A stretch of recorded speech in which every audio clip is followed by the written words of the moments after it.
Yun, good morning mga idol. Ito nga yung makyat muna ako dito sa aming munting farm dito sa bundok. Ayun yung lagayan ng baboy dati. Ito yung bahay kubo.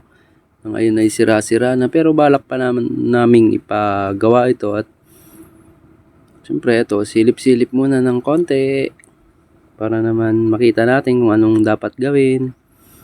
Ayan, tignan nyo at ayun, ito na nga. Lilinis muna ako kasi nga sobrang dumi na siya. Tingnan nyo naman, grabing alikabok. Walis-walis lang, tanggal ng mga kahoy na nahulog dyan sa taas. Ito, walang magawa sa baba. Ito, asikasuhin ko muna to kasi sayang naman. Dami ring perang nawaldas dito, kaya ayusin ko ulit. Baka sakaling mag-okay siya ulit.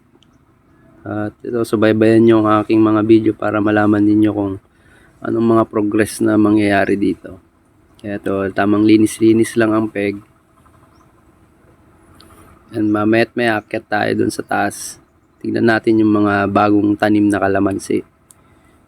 Tanggalan ko muna ng mga dumi-dumi. Kasi nga, sobrang dumi talaga. Wala din na nasikaso sayang din. O ayan, medyo nalinis ko naman na siya dito sa loob. Lagayan na lang ng mga tools, mga chainsaw, mga drill. Ito yung dati niyang kusina. Mga lagayan ng baso, plato, yan, lutuan. Yan, medyo wala na. Sira-sira na din. Ayan, tamang silip-silip lang muna. At ito nga, yung makyat muna ako dito sa taas para bisitahin natin yung ating mga tanim na kalamansi. Bagong tanim lang yan mga idol.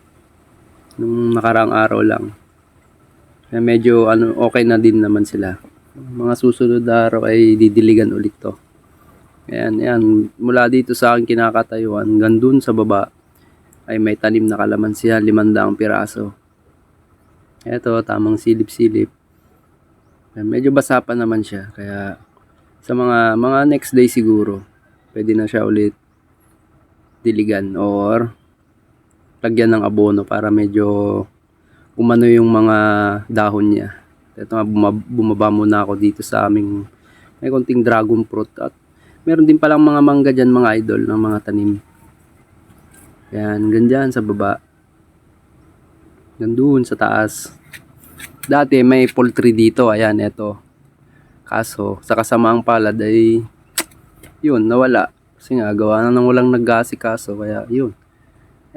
Salamat sa panonood. See you next live. I love you all.